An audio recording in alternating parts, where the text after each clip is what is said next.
Good afternoon to our audience. Welcome to the 2021 Virtual Slave Dwelling Project Conference. I am Laverta James. I am your director and host for this session with Mr. Jason Church. We are so glad that all of you tuned into this session. All of our sessions that I have been able to witness so far have been fascinating, and I am waiting for Mr. Church to answer the question that was posed in the description to his session. We may get an answer, we may not, but I'm sure we're going to get information that's going to be interesting, informative, and that's probably going to cause us to think. And I think that is the whole purpose of this conference. A little housekeeping. If you are in the audience, please be sure that you are muted during the presentation. You will not be able to ask direct questions. We do ask that you drop your questions into the chat, and Jason will answer your questions either during his presentation or afterwards. We're going to leave that control to him. So be sure that you do use the chat function. Be sure that you do mute yourselves. And I don't know if turning on your cameras will allow him to see you, but I am going to turn it over to Jason. And goodbye from me for now. Thank you very much. I'm going to go ahead and share my screen.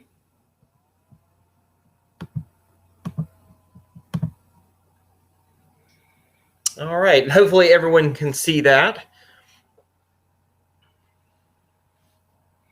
And I will begin. So my name is Jason Church. I'm the Chief of Technical Services at the National Center for Preservation Technology and Training. And we are a office of the National Park Service, so a research and training office located in Natchitoches, Louisiana. I'm going to talk a little bit about the research that we've been doing. So we started kind of introduce the research that we're doing and how we got onto this topic. Then we'll talk more about the questions, what to do with these sites. So we started a pilot program in the summer of 2019 where we documented 8 slave/tenant farming structures along the Cane River in Natchitoches Parish. And at that time, that's when we were introduced to the question of tenant farming. So originally this just started as a project to document these very small vernacular structures. And at the time, we quite honestly weren't that familiar with what they were. And we were introduced to tenant farming. So tenant farming was just another form of economic slavery. And that's really the reason that so many of these structures survived. So what we found out was in our region here in the Cane River area of Natchitoches Parish, there's about 24 of these small structures left. And we discovered they were all originally slave cabins. So they housed the enslaved on different plantations. And once that system of chattel slavery ended, of course, the system of economic slavery and tenant farming started. And these structures were occupied really until the mid to late 1960s. And most at that time, tenant farming sort of went away in our region because of mechanization. So tractors became cheaper than labor. So the tenant farmers were driven off the land and being replaced by the tractors and different mechanization. And when that happened, most of these structures, then it's estimated we had about 800 here in our parish. And like I said, there's about 24 left. At that time, most of these structures were demolished to make room. You know, if you don't need the structures for your laborers anymore, you could demolish it. That gave you more room for cotton and other crops. So that's sort of when we started documenting these buildings, was really to try to tell the story of tenant farming. Because, you know, as Monica Rhodes, one of my colleagues, has told me in the past, you know, we learn all about Harriet Tubman and then Rosa Parks and sort of no one in between. So the project really started to learn more about tenant farmers and their story. And so we were able to get funding, and we started full-time September of 2020, so a year ago this month, with a team of 3. And so far, we've documented 109 structures in 4 states, primarily Louisiana, and that was mostly due to COVID. We couldn't travel, so we stayed here in our state. Another reason is, I think, and hopefully I'll know at some point, but I'm pretty sure in Louisiana we have more original slave structures than any other state. And the reason for that is because they were adapted and reused just as tenant farmer houses for so long. Through our oral histories, and I'll talk about that in a second, the latest I've documented, I interviewed one gentleman who was still hand-picking cotton in a formal tenant agreement in 1978. So we don't really learn about that in school. We don't learn about how long this system of economic slavery really existed in the South. We've also documented structures in Maryland, Mississippi, and Florida. So I want to take just a split second. I mentioned we had a team of 3. So this is the team that has lived out of our van for the last year, traveling 4 weeks at a time on the road, sharing hotel rooms, and really living at these sites to document them. And so I really want to thank Isabella, Shreya, and Nina for all of the hard work, and we'll talk more about what they've been doing. So the project originally started to document the tangible history. That's what in the Park Service, in my center, we've always done. But we realized really quickly we were right at the cusp of losing such an important part of the intangible history. So we started with that by interviewing former tenant farmers. And most of these ladies and gentlemen are, they're elderly. We've unfortunately already lost some of the people we've interviewed. So it's really a race against time. So far, we've done more than 24 interviews with tenant farmers, plantation workers, and plantation owners, just about what life was like on the site, what it was like in an everyday environment. So I keep mentioning documentation. So let's get to that. So we're documenting these slave and tenant structures using photography. We're doing 3D laser scanning. We're doing 360 photographic tours of the site. From that, we're making architectural drawings of the buildings as they currently stand. I mentioned we were doing oral histories and videos with these. Coming this year, as we start our new year this month, all this will go on a National Park Service story map of the whole project. We're also moving into virtual reality, because one of the things we want to be able to do is allow scholars, school kids, academics, whoever wants to be able to visit these sites that maybe aren't around anymore. Several of the sites we've documented have already collapsed. We'll talk more about that in a second. But be able to tour and really think about these spaces. If you're a school kid in Ohio, you're probably not coming to the Deep South to be able to actually tour these slave structures. So we want to be able to move into virtual reality so that you can walk through and really engage in the site. The other is digital reconstructions. One of the falsehoods that we've discovered is, a lot of sites have preserved a single structure. A lot of times they've drugged them right behind the big house and included that into their tour. But that's not the reality. It wasn't one little house stuck behind the big house, for one enslaved worker. It was dozens and dozens of these in whole neighborhoods that we've lost the context of that. So we don't think about them in a neighborhood setting. We talk about the quarters or a neighborhood. These were dozens of houses where people lived and they laughed and they loved, and they really had a life that has sort of been forgotten about. So we're trying to do some digital recreations to let you see it wasn't just this one house that we've preserved and prettied up behind the big house. It was whole neighborhoods with gardens and fences and things like that. So we've been traveling site to site. This is Evergreen Plantation in Vacherie, Louisiana. Really important site in that it's one of the only sites that still has that neighborhood I talked about that's completely intact. So 22 original enslaved cabins. These were lived in until the 50s by tenant farmers on the sugar plantation. The site is still an active sugar plantation. So what we do, you can see Ina here with our 3D laser scanner. So we have to take lots of scans, dozens and dozens inside and out of each structure. And then we have to go into software and stitch all this back together to make a 3D object. And that is what we call a point cloud. So this is, the first draft of our structure in a point cloud. And then we start to texturize and wrap that with photographs to be able to make an immersive 3D object. And then I'll show a link here in a second. You're welcome to copy down.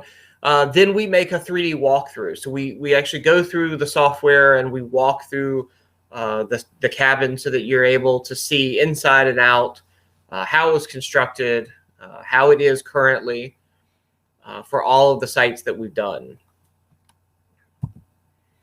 And here's a link to where I can go to, and this is our YouTube channel. So it shows all the walkthroughs of the buildings we've documented. It also has all of the oral histories that we've released. We've got a lot more recorded that haven't been put out yet. We have to do closed caption and editing and things like that. So we're still moving through. It's a slow process. Just one person doing all the videos. The other thing we can do with our 3D models is producing drawings. So these are AutoCAD drawings of one of the slave cabins as it currently stands. So as it's been modified or as it's been changed over time, this is what it looks like right now. So if something happens, and unfortunately it does, we at least have this record of the site. The last thing I wanted to mention is we're doing walkthrough videos. This is similar to what you see on real estate sites, where we take, numerous photographs all around and then turn that into a 3D object that you can walk through. We're using a program called Matterport, and this is Megan, who's just joined our team. She's doing the Matterport tour. In this photograph, she's hiding from the camera, so she's not in its view. And we can operate them from our cell phones. All right. So as we do this, as we travel around, we go to these sites, there's two questions that we get asked constantly. This is, the thing that everyone asks us when we talk about the project, when we're at the site. And the first question is, well, have you documented this site? And the answer is almost always no. There are so many sites that we've never heard about, we don't know about. They could be national park, they could be state park. But what we're really looking for is that, site on the back 40 that someone's grandmother told us about. Ones that are not going to be open to the public or seen readily. Those are the ones that get us really excited. So we're always happy when people ask us, well, have you heard about this site? Have you gone there? The answer usually is no. And, I get out my notebook and, tell me more. We want to know about the site. And the second is, well, what are you doing to preserve it? Now, that's a really hard question for us. I wish I had better answers, but for us in this project, the answer is we documented it. And that's really all we're doing to preserve them. We don't have any control over the sites. We can recommend, we can talk to the owners, but what we're really doing is just the documentation to try to help preserve it in that way. And that's the crux of our question here in just a minute. All right, so what are we doing to preserve it? So what is the difference in something like this? So this is a enslaved cabin that was then used for tenant farming well into the 1960s. This cabin is from the Cherie quarters, which is in River Lake Plantation in Point Coupé, Louisiana. If you've ever heard of Cherie quarters, that is the site where Ernest Gaines grew up. The the amazing author Ernest Gaines. This structure here is actually his aunt's home, who helped care for him and his brothers and sisters when their parents first moved to California. This building has been moved to Magnolia Mound in Baton Rouge, Louisiana, and expertly restored. So it's been furnished, it's been restored back to the time period. I believe that this one is interpreted for the time period of enslavement. But what's the difference in this building? It's been moved, it's been preserved, and this one.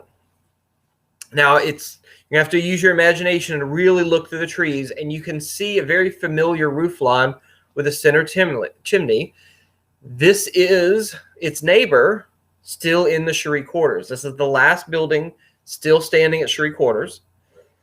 Only one of the buildings was ever saved or preserved, and that's the one that was moved to Magnolia Mound in Baton Rouge.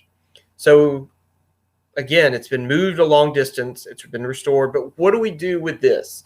So this is the last of the buildings still standing, and I can promise you it's only standing, I think, because termites are holding hands. There's really, structurally, this building's ready to go at any minute. We have not documented it yet.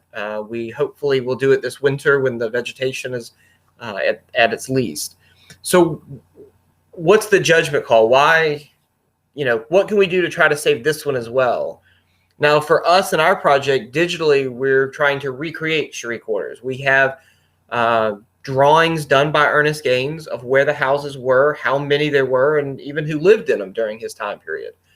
And we're doing interviews with former tenant farmers who lived in Cherie quarters and worked there to get a sense of the neighborhood, who lived where, what their yards were like, what their gardens were like, what their fences were like, all of that, so we can work toward a digital recreation of it, since this is the one of two structures still left. And a lot of times this is what we come to. When we find a site we're told about, we might have to spend a few days just getting to the site to be able to document it. Another thing that we're having issues with very recently, it's become a faster trend, is theft of these structures.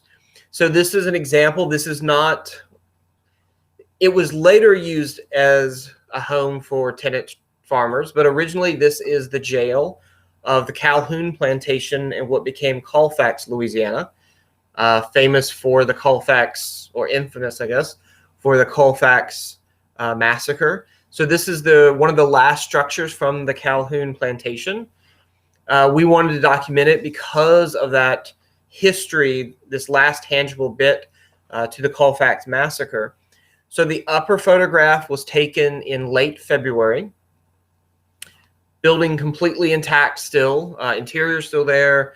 It was really, it was missing the doors, and that was really kind of it. Once we were able to gain access, the owner was really happy to let us document it. But once their schedule and our schedule sort of lined up, this is what we were left with. And it's literally been stripped to the bare bones. All the boards have been stolen. The interiors have been stolen and stripped out. And really there's just a few boards left. It looks like there's more than there is. The other three sides are even more sparse than this one. We can't document the upstairs. There's not enough structural stability left to document the upstairs. We were able to document the exterior and the interior of the bottom story, which was the jail. The top was the sheriff, and then the judge's quarters. And the reasoning is, if you watch a lot of, Pinterest, or you watch a lot of some of the home shows, right now there's a big movement for reclaimed lumber for your man room, or people are using them in their dining rooms, that sort of thing. Well, those boards have to come from somewhere, and a lot of times they're coming straight from the site and they're being stolen. We've gone to 2 sites so far that we were told we could document. When we got there, we found nothing but a framed structure. And the owners had no idea that this is what we were coming on to, which was just the framing left. This is another good example. We were given permission and asked to document. This is the Allendale plantation, last plantation owned by O.K. Allen, the last Confederate governor of the state of Louisiana. These are 1840s slave structures that were continually used until the 1980s, some of them, as tenant farmers for the sugar plantation that's still there. This structure we went to document, and the porch is gone. All the interior fixtures are gone. All but a couple of the interior rooms are gone. All but basically one wall. Windows are gone. All that was stolen within just a few weeks of us getting there. And unfortunately for any movie buffs out there, this was part of the scene for the autobiography of Jane Pittman. This is where it was filmed. And this is Jane's house. So we've lost this,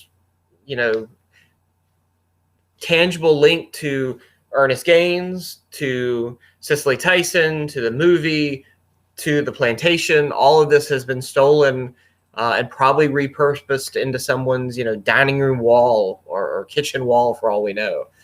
So we're really fighting that. We're just racing ahead of thieves right now. And also in Louisiana, as you've probably heard the news lately, we're also racing ahead of storms. So this is a tenant structure. It was built about 1900.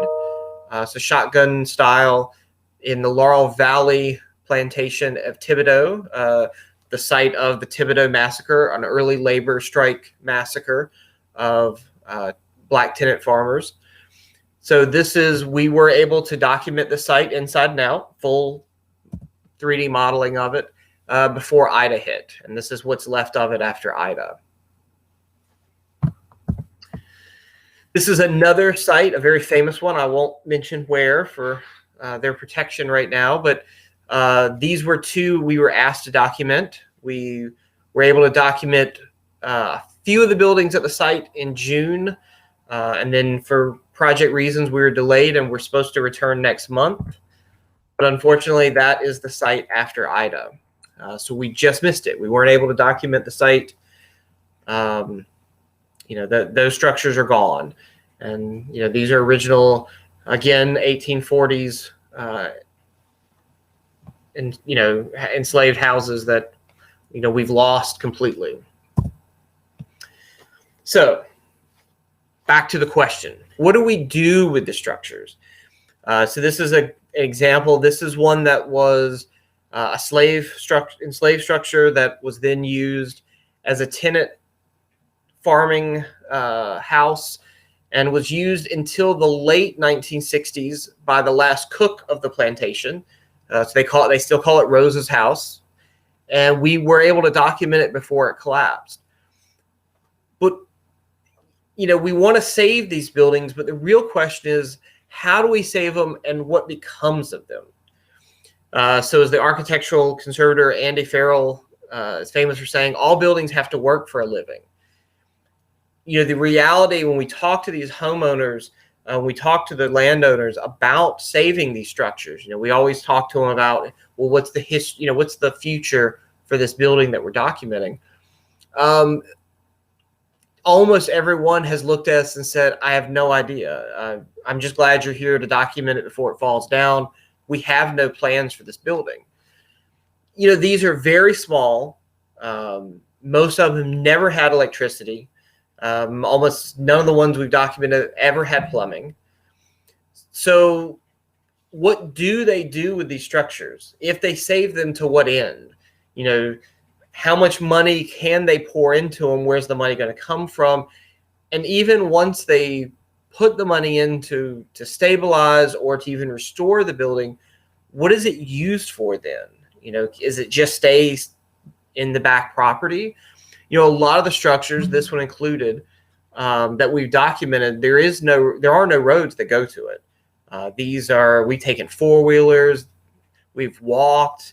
A lot of these structures, the road is miles away because there was never a modern road, even when they were lived in the 1960s and 70s, there was no road that went to these.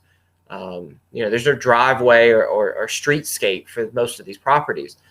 So do we move them? Do we reuse them? Do we adapt them for reuse? And if so, what is an appropriate reuse for these structures? So some of the ones that we've had the fortune to document have been part of museum complexes. So they've been moved to museum sites and used for interpretation. Sometimes interpretation for the enslaved that lived there, sometimes interpretation for the tenant farmer that lived there. Usually there's not a huge difference between the furnishings or the housewares between the two. A lot of times the furnishings are exactly the same. And then when it goes into tenant farming, we just sort of, modernize the dishware. This one at one point had power. This one was actually lived in until the 1970s. So there is power. You see the iron on the ironing board. And that particular one was fantastic because when the last people moved out, they left everything. They had passed away. So when the museum obtained it, it really is all of their possessions. You can really see, this isn't a recreation. This is what was in this house. Some of them are used as museum space. So they're used to tell the story of, particularly this one was to tell the story of slavery. So it's being used as a museum, as a gallery interpretation space. So that's one option. But that has to be connected with a larger, we can't have a house just out in the field that is used as a museum. So I can't tell you where this one is. The family has allowed us to document the exterior, but not the interior. With the agreement, we don't share where the site is. But this is a original slave cabin. It was a double gallery, so it's a large one. Would have held at least 2 families, so probably anywhere from a dozen to 2 dozen people. It was moved to the site in the 1970s when the quarters were demolished. So this is the last one that's left from this plantation. It was put on a rail bed and moved down the rail line to where it currently stands and turned into a pool house. So right out of the shot, there was a large swimming pool in front of it, and it was readapted for a poker house. So inside it's a full bar, poker tables, pool table, and that's what it's been used for until recently. And the gentleman who made that conversion has passed away, and the family's trying to figure out what to do with it. And they recognized this was probably not very sympathetic to the building itself. They are the ones that approached us as a, what should we do with this? We're a little embarrassed of what it was turned into. What is its future? And that's really our question is, adaptive reuse is what has allowed most of these structures to survive. And here's some examples of some of the things that we've run across in our project. So we've gone and documented some that were turned into Airbnb structures. A few that were turned into hotel rooms for nightclubs. So they've reused a cotton gin or part of a barn as a nightclub, and they've moved these tenant structures and slave structures close to it. And you rent those, as part of the nightclub experience. So essentially another style of Airbnb structure. Of course, and happy to talk about this, several of the ones that we've documented have become bridal staging areas, for the highly debated use as wedding venues. We've not been given permission yet, but we've secretly photographed at least one that's been integrated into part of a restaurant. And another, so for example, these gyms, there are 5 original slave structures that are part of a complex that is used for party rentals. So you can contact the owner and they rent these out for weddings, birthday parties, and these are just staging structure for,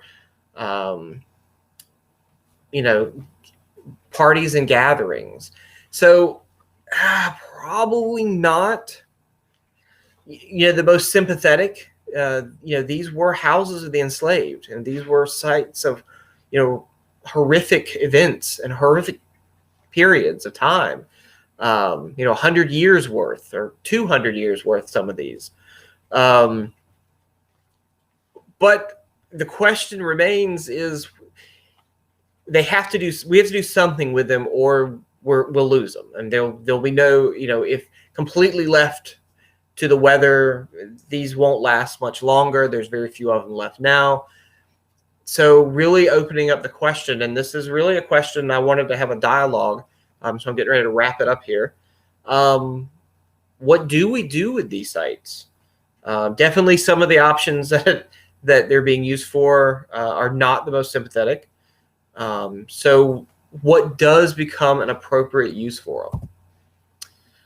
And then the last thing I'm going to throw in here is just literally a plug for the project. We need your help. Do you know where a structure is that needs to be documented? We're there for you. We want to do it. And very importantly, and like I said, this project totally a race against time, both for structures and for people. So do you know someone who directly, no one's asked their story? Maybe, they've never been able to tell it. We want that story. The easiest way to follow our project is probably on Instagram. When we're in the field, which we're not right now, but we will be back later this month, in October. We post daily from the sites that we're documenting, and daily from the projects that we're working on. And this is our whole team for the summer, including our fortunate we're able to become larger in the summer with summer interns helping us edit and work through our scans. So we're very fortunate that way. And here's my contact information. Feel free to screenshot it, take a picture. Love to hear from you, especially if you know of a site. Email is best. We're actually not still in our center. We're still working from home, as you can see. So feel free to contact if you know someone, if you want to just have a dialogue about the project, if you want to tell us about a site that you think needs to be documented or a person that we should talk to, by all means, we'd love to hear from you. Okay, so I am back. All right, so now I can see all the questions. All right, so I'm going to start answering questions. Please feel free to keep asking. So Sarah says, how many days does it typically take to document a site? Totally depends. A small, and most of these structures are very small, 300 or 400 square feet. We've documented ones that were 10 foot by 10 foot. That's an easy day for us to document the inside and the out for a site. So if you have something like Evergreen, they're a little larger and there's 22 of them. That was about 4 weeks to get all 22, to get the entire site with the surrounding, the surrounding area. So that was about 3 weeks, I guess. So yeah, it depends. A single cabin, we can get in and out in a day. They're very small. All unless they're even the larger double galleries. You have to remember that wasn't a house. That was 2 families or more. And even the small ones that are about 10 by 10, you have to remember that's a full family. And typically we know that's anywhere from 6, 8, 10 people lived in that structure. All right, so how do you choose the music that accompanies the videos? So great question, Joe. Originally, we were picking the very earliest videos. We actually had a local blues musician make us some original tunes, so we didn't have to worry about copyright infringement. And it was brought to us that we were using a sort of a blues style, a little bit of ragtime, and that was a little too upbeat. And that was brought to us by a gentleman who saw one of our videos and liked it, but said, we think you're missing the mark. Your music's not very sympathetic, and something we hadn't thought about, but we totally agreed.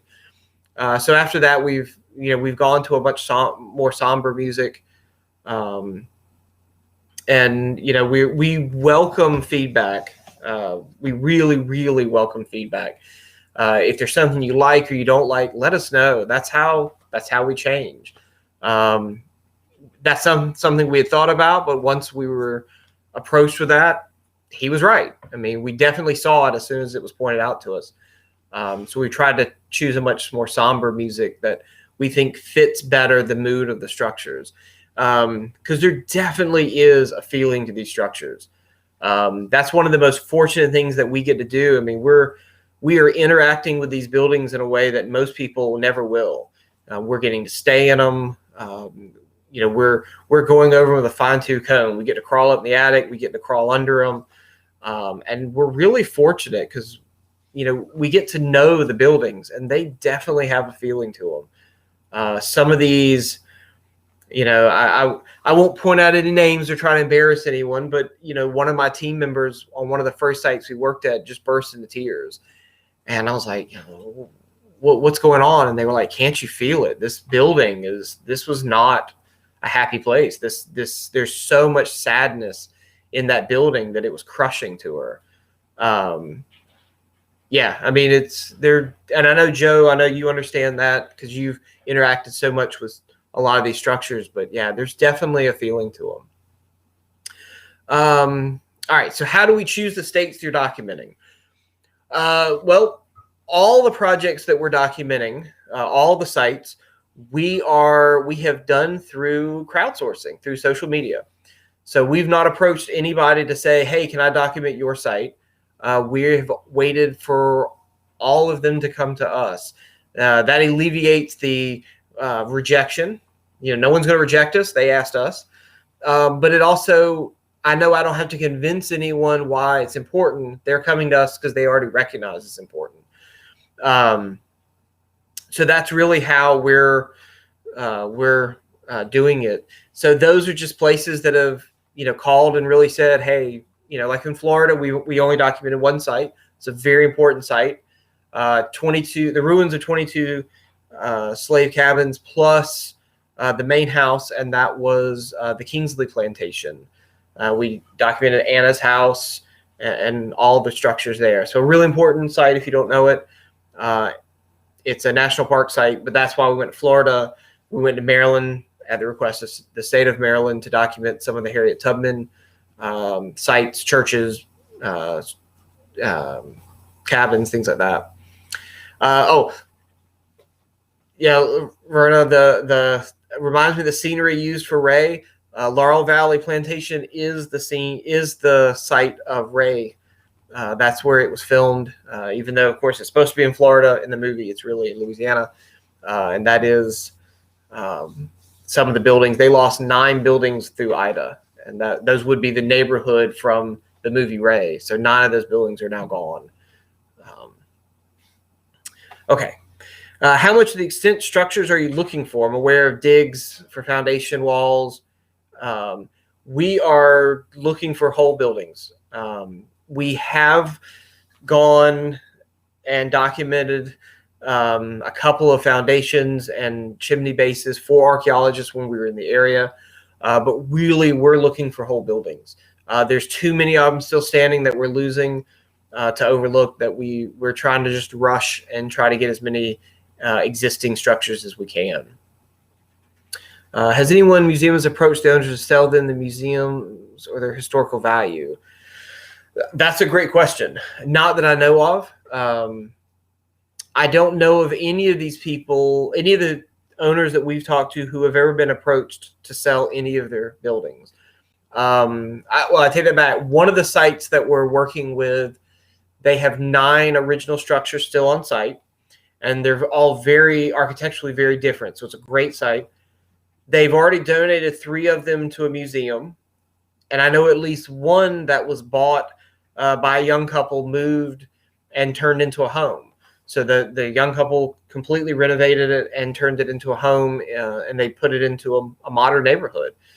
And that's one of the only slave cabins that I've seen so far that's been turned into a modern home recently. And then the rest are just, slowly falling down or being stolen.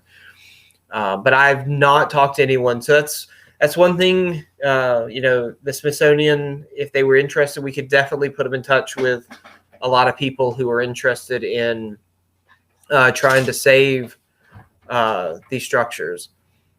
All right, some more questions. What's your funding source? Is it all national park money? So Sarah asked that. Right now, yes. We have a budget that came from the national park, and then through sites in the national park paying us to do the work is our funding source. And we're able to do that. So government agencies have been paying us to document. We can then turn that over to do the work for free for individuals and small nonprofits. So we're not charging anything. If they have large sites that we're going to be there a long time, we're asking if they'll help with travel cost. If we have to stay at a site for weeks, if they can help with hotel, that sort of thing, it helps us. But that's where our funding is coming from, is National Park Service. And we are a full National Park Service office. Someone asked, do you see the project continuing indefinitely? Do you limit your geographic focus, or are you open to any site of enslavement? We would love to do this project forever. I would love to do that. Only thing that's going to stop us is us running out of money. So if anyone knows grants that we could apply for, money that we could come up with, we could keep doing this. As I joke, I have 15 years left before I retire. I would love to keep doing this for 15 years. Primarily, we started with tenant farming structures and then enslaved structures. But now we're moving on to, we're happy to document any story that's not really being told well. So we have already started documenting sites for civil rights movement sites. So we're happy to, document any site that we feel just its story's not been told well, or the site's not going to be around long enough for people to wake up and realize that we need to tell its story.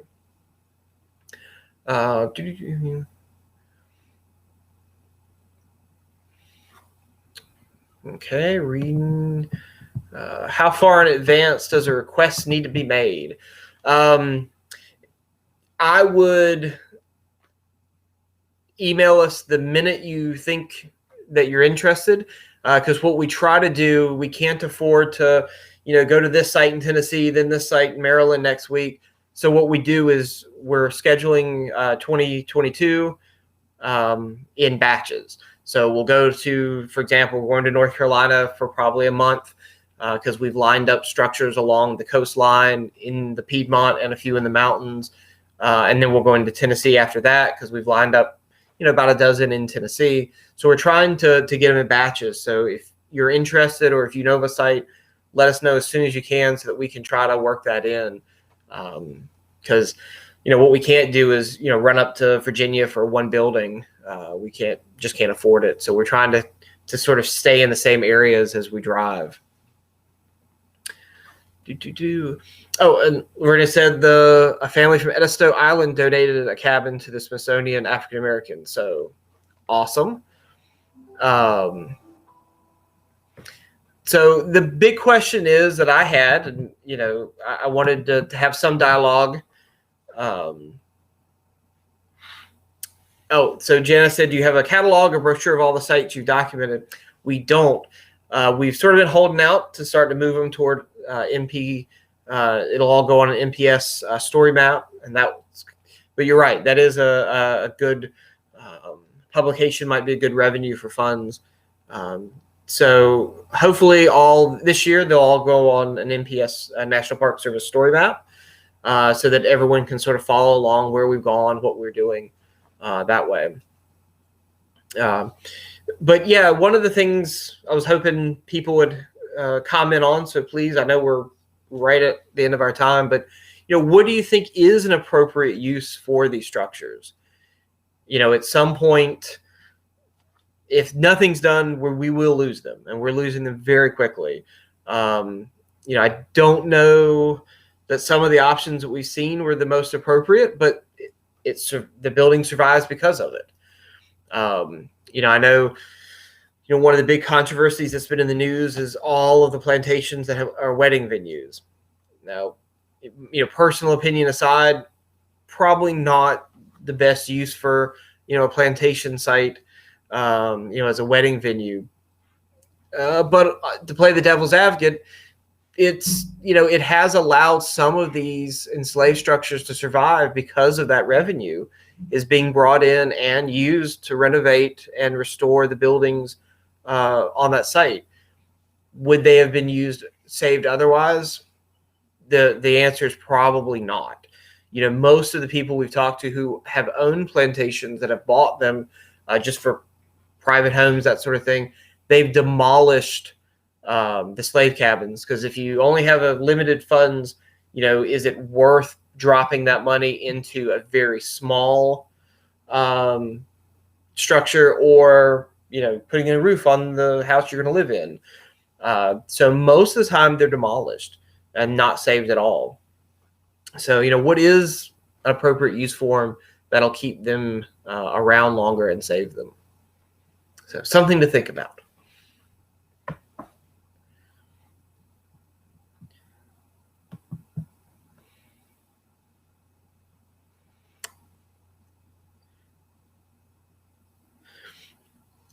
So a good question. Is it a fair trade-off to preserve the structure at the cost of losing the historical value and construction?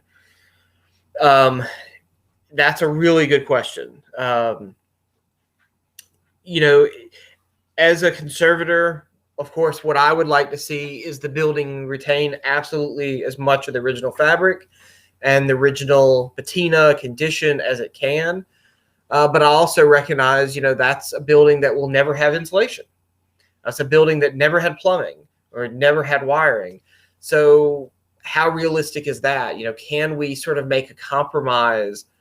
I've seen a lot of these structures that the exterior looks right, and you walk into a brand new structure. I mean, there's nothing original left of the inside. Floor's been replaced, sheetrocked, insulated. It doesn't have the same feel. It doesn't have the same look. Is it the original structure? Technically, yes. We were asked to document one recently, and when we got there, the support members of the framing is probably all that's original to the building. And we just had to say, thanks, we're going to take some pictures, and that's it. We're not going to document the site because there's really nothing left of the site. It had modern flooring, modern windows, modern doors, modern siding, modern T11 siding over the original. And they said, but the original frame is the same. That's not much left of it. So definitely not a preservation. Is sort of an extreme adaptive reuse. All right, how are we doing on time? Do we have any more questions?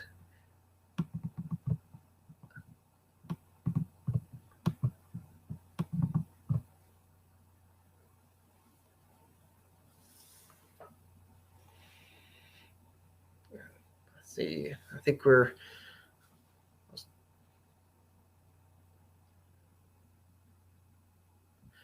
So is that the end of? It's hard. Give me a sec. Okay. Yeah, I agree. So some suggestions have come in. Could they be used for church retreats or meditation sites? Something that is sacred and respectful. Definitely an option. Leslie makes the comment, you can't help thinking about how the Germans have treated the sites of trauma and horror. Can you imagine weddings or nightclubs in the camps, for example? Right. Definitely a lot of debate there as to, some of the things that are being used, and it's hard to imagine that some of these sites, what they're still used for. I do know here in the Deep South, they're still holding debutante balls at the plantations. They're still having where everyone dresses up, as, dressing up when they're Gone with the Wind outfits. Then they're still dressing up in, the Confederate uniforms and having balls for Confederate Memorial Day, things like that. Those still happen.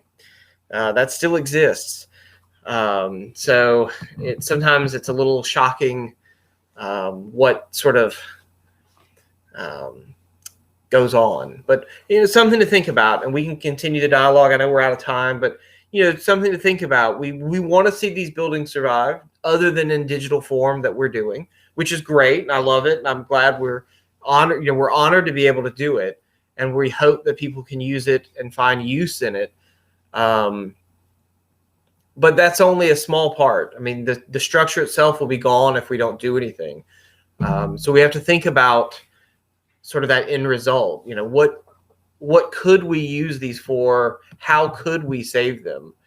So think about ones maybe in your own community. And I think one of the big things I didn't touch on, I'm going to throw this at you as we walk out. Something to think about is for people to own up to the fact these are slave cabins. Like I said, we only document sites that we're being asked to document. I don't go out and knock on doors and say, "Hi, I'd love to document the slave cabin in your backyard. You got to come to us." And so far, there's more than we can handle right now. But the reality is, we have definitely encountered sites where the people have tried to argue, no, these were worker houses that were built much later. Or those were guest houses back there. It's like, oh, you're running a commune because you've got 20 of them.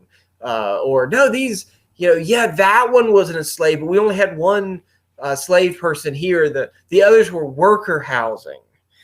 I think that's a lot of things that one of the reasons that we don't ask people. We let them come to us is to avoid that, but we know that happens a lot. So thank you again. Please check us out on Instagram. Talk to us that way. Feel free to email me by all means. Calling's not so great. I should have just taken the phone number off. Email. But yeah, check us out on Instagram. Check out our YouTube channel. See what interviews we've done. Some pretty fascinating stories. If you know someone who we need to talk to, please let us know. We can do it remotely, or if we're going to be in the area, we'd love to do it in person. So I think that's the end of our time, and thank you all again. Thank you, Jason. It really was as riveting as I thought it was going to be. And I am so glad that I got to be the director. As you can see, I had lots of opinions in my private life. Joe's Thank you for it. Me.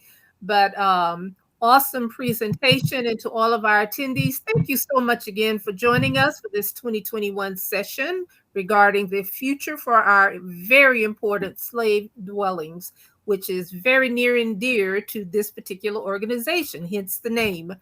Have a great day. Enjoy the rest of the conference.